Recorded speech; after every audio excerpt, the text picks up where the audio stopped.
This one, Hiko and Cephas going up against Cloud9. Cephas is immediately gooshed and pushed back into the bomb site.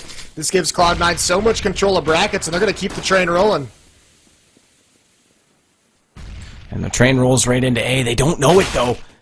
But Cephas has been waiting this whole time inside Graveyard. He pops out. Sean Gare's no idea he's there, and he takes down his former teammate. And Shroud, though, does get back into him. Valence finds Freakazoid, and Shroud, he'll cancel that one out as well. And that means it's all left to Skadoodle. And Shroud with bomb down now against Automatic Sanks and another former teammate, Hiko. A bit of a grudge match tonight as Automatic will find Shroud. That'll bring it down to just Skadoodle and inside the site. He's got nowhere to hide. Does manage to find Hiko to at least, I guess, get the better of his old teammate and get this smoked off late. Look at Valen's position, though, with this MP9. He's gotten behind them at mid. He's used apartments perfectly. Come back out of that bedroom, and now he could be on the flank, but there might not be anyone left to flank. As Cephas, he'll hold on perfectly. He's got a great read on what Cloud9's doing. Oh, and Skadoodle can't land the shot onto Cephas. So again, he reigns on, and now it's going to be Sanks inside this site. In behind the fountain, he manages to make it work, but it's Shroud who takes down nothing, and no one else. It's another Cloud9 TK on Inferno as Hiko. Well, they've already got the man advantage. They don't need to force anything here, so they're just going to see what they can work with.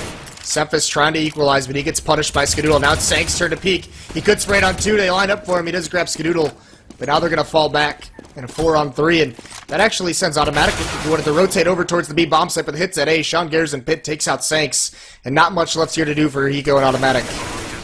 And with the bomb down, they'll now put the smoke grenade out as well in front of Automatic's position at the library. So he'll not be able to push through. He'll try and push back down the other side. More likely he can get through that smoke. Less people waiting on the opposing side, but little does he realize Freakazoid's already inside Boiler. Nothing's already exiting because he's low HP, but he'd be able to swing back. Hiko, meanwhile, does find Sean Gares. He's going to push through and actually take down Shroud. And now if he can get to the bomb in time, he's actually got a kit. So this forces Freakazoid to have to stick around. Nothing's actually on the way back because he knows this situation could turn out poor as Automatic finds Freakazoid, but there's no time. And Automatic's going to lose his life as well to this bomb detonation with only 12 HP. So and that's another thing we didn't know. Skadoodle doesn't have that off in his hand. Sanks is going to get blinded. He's in the closet. I don't think they know he's there, but they spot him now, and he's all alone. He's going to have a tough time getting out of this one. He's even going to be mollied out. Now he's forced into a wide peek. That's a 3rd round in a row. Cloud9's got the entry kill. And with Pit down, it puts a lot of pressure on Valence, who actually makes it work with that flash. He gets out and back into coverage, but Sean slides out from apartments, gets the kill in the end regardless, and Cephas can't do much sitting against the wall. Outside the library, Automatic, though, nice swing position from him as he comes in from top of middle. Completely catching off Shroud. Now Sean has to rotate back around. It is a 2-on-2. They've got some position to work with, but Shroud has to win this kill against Hiko to make this all work. Automatics come deep inside the site, so Sean now has to play this in reverse. He does have position on this bomb, and he'll make it work.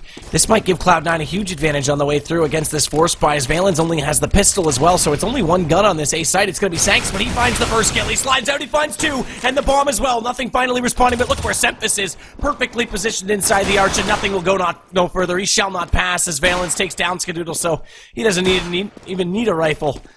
And Shroud realizes that getting the bomb down is their best chance for economy, and Valens realizes that trying to go for a knife is potentially his best bet to build back into it. This is a big round where their economy could just be broken, and Sanks is going to open up things nicely on a freak. Nothing is going to push through this Molotov. He's down very low. He gets traded off by Valens, so the 2-man advantage for Nihilum early on. Looking good.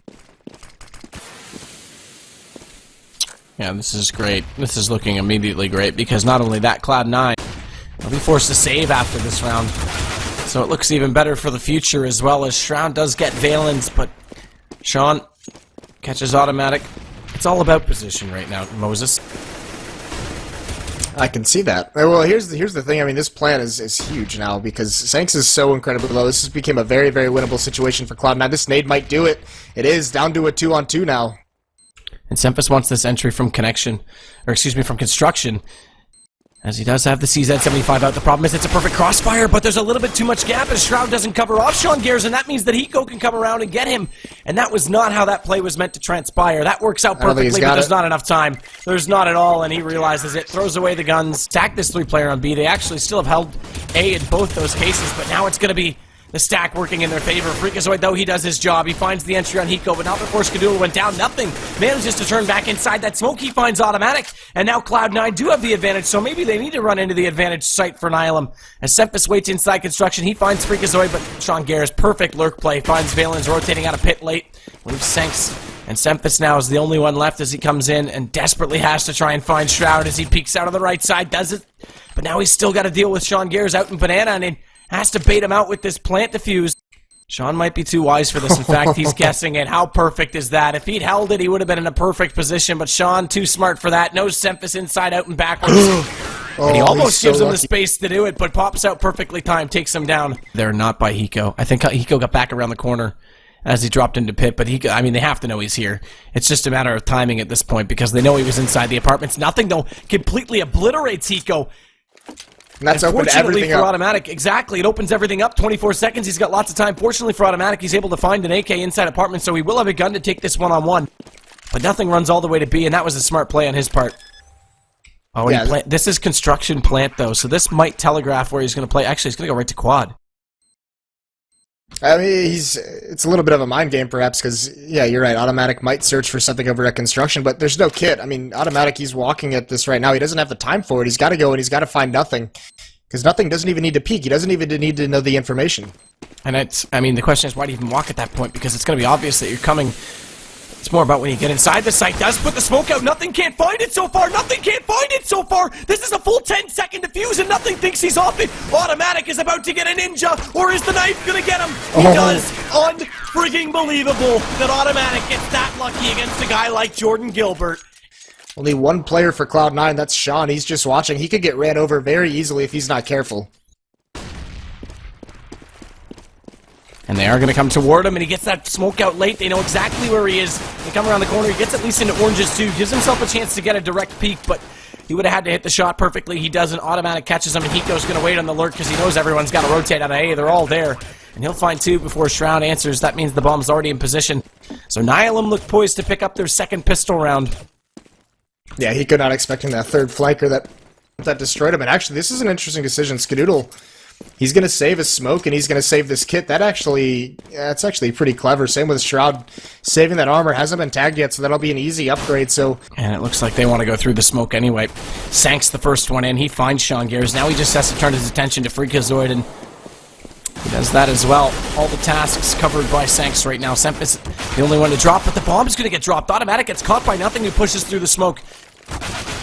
It's amazing he does it that round and not the other, but either way, he does get the kill. Valen's responding into Shroud. Nothing, though. He's not done. This 5-7, he's making up for all the mistake he made in that one. Hiko's got to go for this plant. Tries to, hugs the corner, manages to put it in position, spots Nothing as he goes for the repeat, and smartly takes down Skadoodle because he knew it had to be a trade, and that was brilliant from Hiko.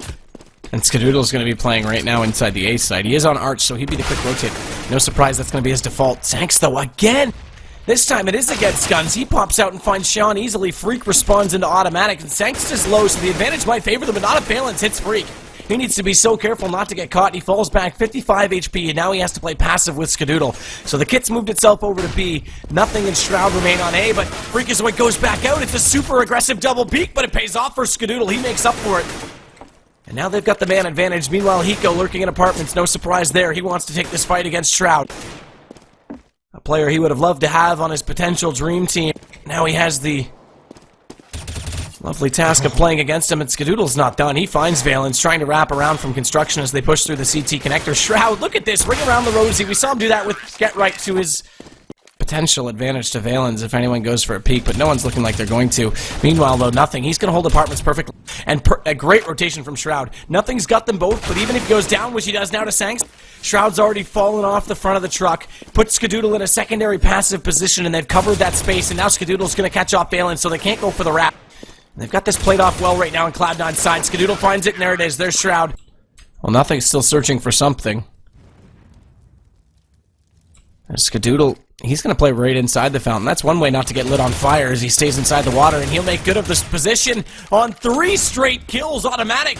He goes down, as does Sanks on the secondary entry. Hiko's now finding himself with only Valence to work with. They do have the bomb still up, but they've got to take down 2 players. He does massive damage to Sean, down to 5 HP. All he has to do is bide his time. That nade, though, he pops out perfectly, does catch Hiko. Valence gets him in response, and Shroud on the rotation through the smoke. Now it's Sanks that wants to try as he comes, but look at Skadoodle's position, but he pulls off. He goes immediately to the flash at exactly the wrong time. So twice the timing hasn't gone the way of Skadoodle. Now they're going to rush in on top of this B site. Hiko gets blinded up, though. That leaves Automatic desperately alone inside the site. Hiko needs to get back in. He's got Sempus to work with him. But Sean Gares and Freakazoid had found the other two. It's only Hiko that remains, but he doubles up. He does get back into Sean, but time's expired. They can't get the bomb down. Sean Gares, he's going to get aggressive. They put the deep smoke, so now they can get Sean down, pull Freakazoid off, and they do it. They're already executing it. Freakazoid's already rotating through, so Sean, he either gets a kill or dies early, calls for the rotation back, and they get able to stack up the A site as a result, but they may not even need to. Shroud's already got Valens, nothing. He doubles up with Hiko and Sangst, and now Sempus, he catches him off. But look at Sean, he goes right through the smoke. He's going to push, they're going to pinch the offense, they're going to give them absolutely nothing to work with. As Sempus and Automatic, very little room to work. Sempus does have the op. He's trying to spot anyone inside the site. They're giving him a bit of space to walk around the corner, but I'm not sure how much advantage he'll find from this, although he does spot up. Shroud can't connect the shot, goes back to the Tech 9 to bail himself out. But again, Sean, so patient, is going to wait. Automatic does check the first corner, but no time to turn back and react to the fact that Sean's already firing away. Valen's around the corner, nothing, note finding Sangst already. It's Tech 9 desperate to make something happen, and it has to be even more desperate now because he's going to suddenly realize his two teammates that preceded him were already gone, and nothing.